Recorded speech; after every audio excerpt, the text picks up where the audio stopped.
Kalau korang tengah cari selfie stick yang ringan, kecil dan multifunction, ini dia selfie stick daripada TNW S30.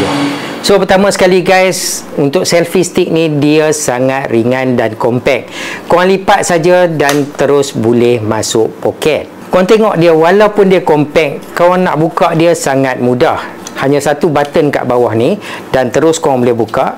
Dan selain daripada tu, dia boleh raras sehingga 1.8 meter. Korang yang berminat nak buat untuk selfie stick ataupun grup foto, ini adalah pilihan yang bijak. Korang yang jadi content creator ataupun suka yang buat rakaman masak-masak dan sebagainya, abang rasa selfie stick ni sangat-sangat berguna dan sangat praktikal dan mudah untuk digunakan. Okay guys, kalau korang tengok sekarang ni phone holder dia memang sangat kuat. Korang boleh kunci dekat sini dan rakam dalam keadaan portrait ataupun korang nak dalam keadaan landscape. So memang senang lah kalau nak pakai macam ni kan. So sekarang ni kalau korang tengok, dia ada satu remote bluetooth kat sini.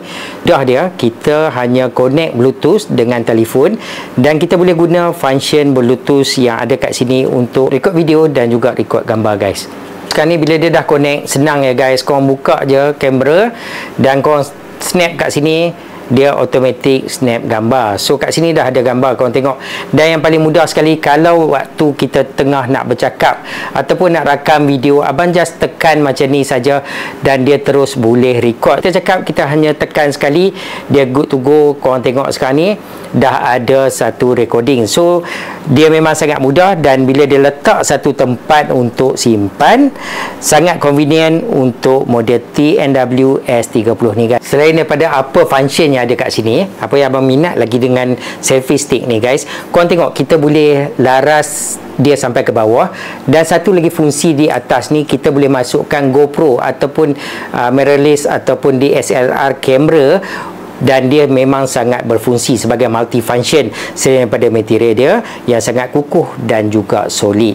Tapi abang pilih package yang didatangkan sekali dengan lampu, yang mana kalau korang suka buat konten untuk video live dan sebagainya, pilihan ini adalah pilihan yang terbaik. So okay guys, abang rasa itulah sedikit review abang. Kalau korang yang berminat ataupun nak dapatkan selfie stick yang terbaik, ringan dan compact, ini dia model TNW S30 adalah pilihan terbaik. Korang boleh check link dekat bawah dan sampai jumpa lagi. Jumpa korang dekat next video guys.